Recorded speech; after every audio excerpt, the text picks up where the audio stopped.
Chers téléspectateurs, c'est avec joie et plaisir que je vous retrouve pour poursuivre l'étude que nous avons commencée, Marcher avec Dieu.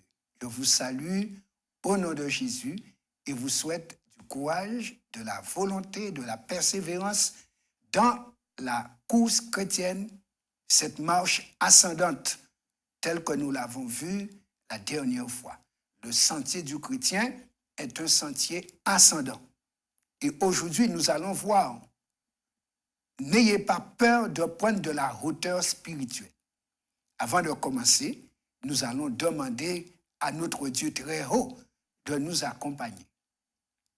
Éternel, notre Père, notre Dieu, voici tes enfants qui, autour de ta parole, s'apprêtent à recevoir ce pain de vie que tu nous as donné pour notre croissance à tous égards et atteindre la maturité d'hommes et de femmes en Jésus. Que ton bon esprit nous guide dans cette étude et que sa compréhension puisse être claire pour nous afin que nous marchions avec Jésus jusqu'au bout.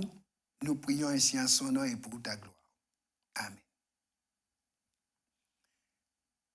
Nous avons considéré que le sentier du chrétien, c'est comme la lumière qui va croissant jusqu'au milieu du jour. Nous allons considérer l'exemple de Lot, le neveu d'Abraham, pour voir au travers de son exemple, de sa vie, quel est le souhait de Dieu pour nous. Quand nous allons comme il a dit, ou quand nous faisons autrement, quelles sont les perspectives?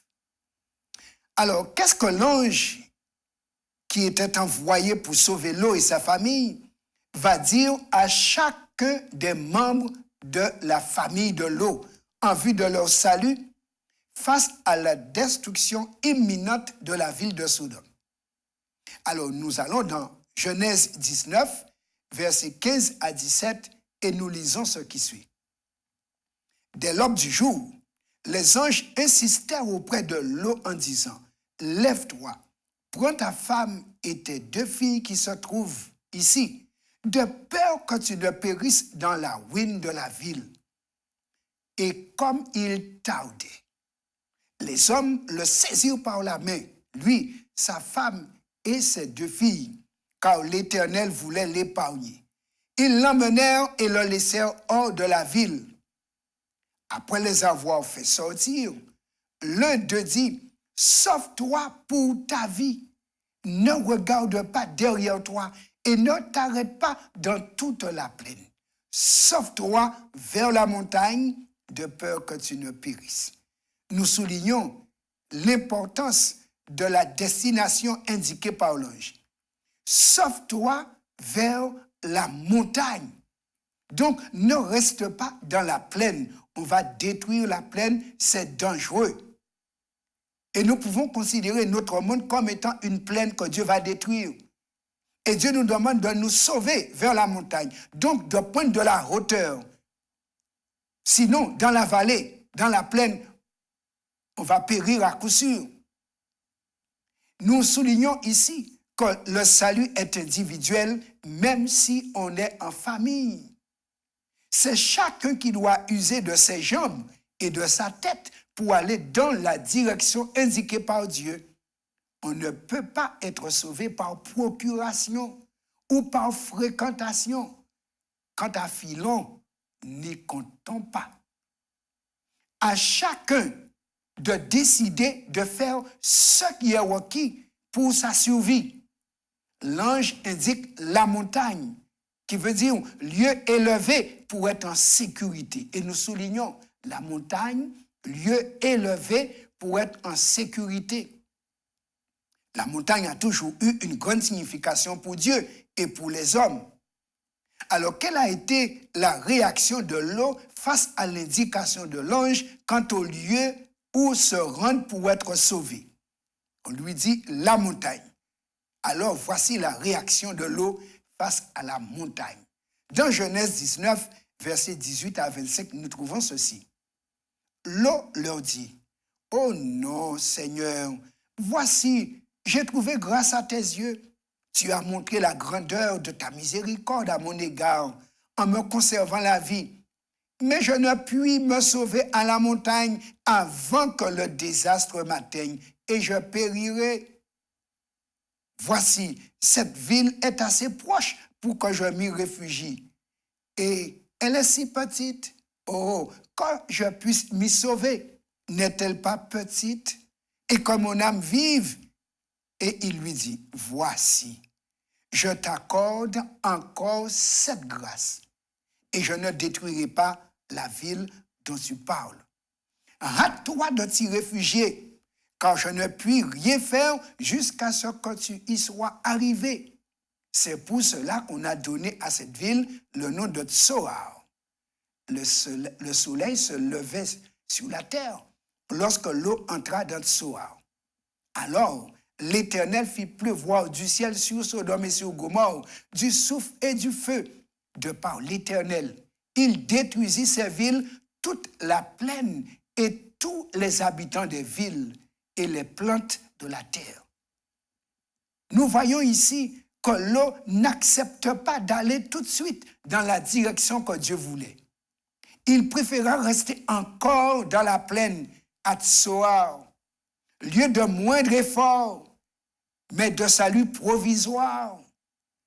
C'est une grâce accordée, mais pas pour y rester définitivement.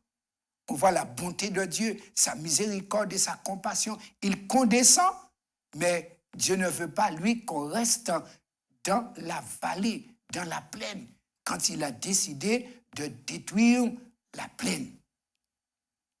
Et finalement, nous voyons l'eau. Il a dû se rendre à la montagne plus tard, parce que Tsoar sera détruite aussi, car elle était une des villes corrompues de la plaine. C'était donc un salut provisoire que de se réfugier à Tsoar.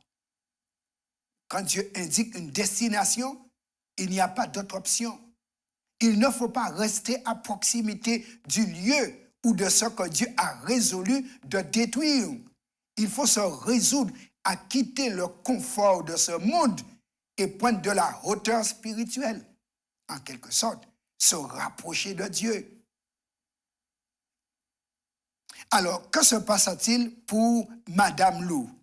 On lui a indiqué l'endroit pour se rendre avec son mari et ses deux filles. Et on a précisé, ne regarde pas derrière toi, l'ordre était personnel, quoique pour toute la famille, mais chaque membre individuellement. Dans Genèse 19, verset 26, la Bible nous dit, la femme de Lot regarda en arrière et elle devint une statue de sel. Et vous voyez cette concrétion de sel près de la mer morte, elle fait ressembler à une femme dans sa robe. Cela pourrait bien être les restes de Madame Lot. Mais en tout cas, nous voyons cette statue qui nous rappelle ce moment important pour montrer que lorsqu'on ne peut pas suivre les directives exactes de Dieu, on peut être presque sauvé, mais entièrement perdu. Et nous voyons Madame Lot sortir de Sodome, arriver à la porte de Tsoar, mais ne pas entrer dans Tsoar, ni parvenir à la montagne. Un quart de tour de tête a suffi pour perdre sa tête, son corps entier et toute sa vie. Il est toujours dangereux de ne pas faire les choses comme Dieu demande de les faire. Regarder en arrière, c'est regretter ce qu'on a laissé. Madame Lot resta à toujours dans la plaine. Méfions-nous, la plaine, lieu de confort, mais lieu de destruction forte. Et c'est pourquoi Dieu nous oriente vers la montagne. Prendre de la hauteur. Et c'est important, car rien ne peut égaler notre vie. Rien n'a autant de valeur que notre vie. Et c'est pourquoi Jésus, dans Luc 17, verset 32, nous dit aujourd'hui, « Souvenez-vous de la femme de Lot. » Oui, il faut s'en souvenir. Quand on ne peut pas faire ce que Dieu a dit, comme il a dit de le faire, même si on a du désir, on risque de rester coincés. Aujourd'hui donc, c'est notre tour. Et Dieu voudrait que nous puissions ne pas suivre l'exemple de Madame Lo. Il voudrait que nous puissions prendre exemple sur sa petite hésitation, sa petite désobéissance qui lui a coûté la vie. Et certainement, elle n'a pas la vie éternelle, car elle a péri avec les habitants de Sodome. Elle n'était pas sodomite pourtant, mais elle a regretté ce qu'elle a laissé à Sodome. Oui, qu'est-ce qu'elle a laissé à Sodome? Ses filles, ses gendres, sa maison, ses biens, tout sont passés. On pourrait dire aujourd'hui, toute la sueur de son front. Et elle est partie les mains vides. Mais la vie est plus importante que tout. Et c'est pourquoi l'ange a dit aux survivants, sauve-toi pour ta vie. Les filles de Madame Lo sont restées avec leur mari. Elles ont préféré le confort des bras de leur mari. Les gendres n'ont pas écouté leur beau-père parce qu'ils ont préféré le confort de leur maison, alors que le feu était déjà en train de descendre sur eux. Nous savons que la fin du monde est proche. Voilà pourquoi aujourd'hui, Dieu nous invite à prendre de la hauteur, car tout ce qui sera dans la plaine va être consumé. Chers téléspectateurs, Jésus nous dit, souvenez-vous de la femme de Lot. Nous allons prier pour demander à Dieu de nous aider à garder cet exemple en souvenir. J'ai été à Sodome, 3900 ans après, aucun arbre ne pousse à Sodome. Ne risquons pas de décevoir Dieu en ne prenant pas de la hauteur, car nous serons les grands perdants, les grands perdus. Mais Dieu ne veut pas cela pour nous. Sauve-toi pour ta vie. Prions. Éternel, merci. Merci pour ce salut qui aujourd'hui est disponible.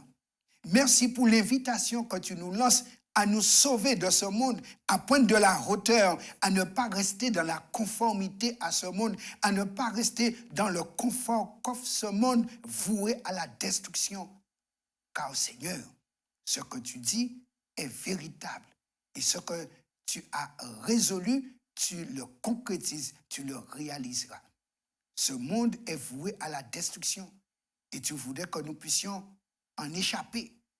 Voilà pourquoi nous te demandons la force de courir vers la montagne et que notre marche soit ascendante vers le ciel jusqu'à arriver au jour de gloire avec Jésus. Bénis chacun. Nous prions au nom de Jésus. Amen.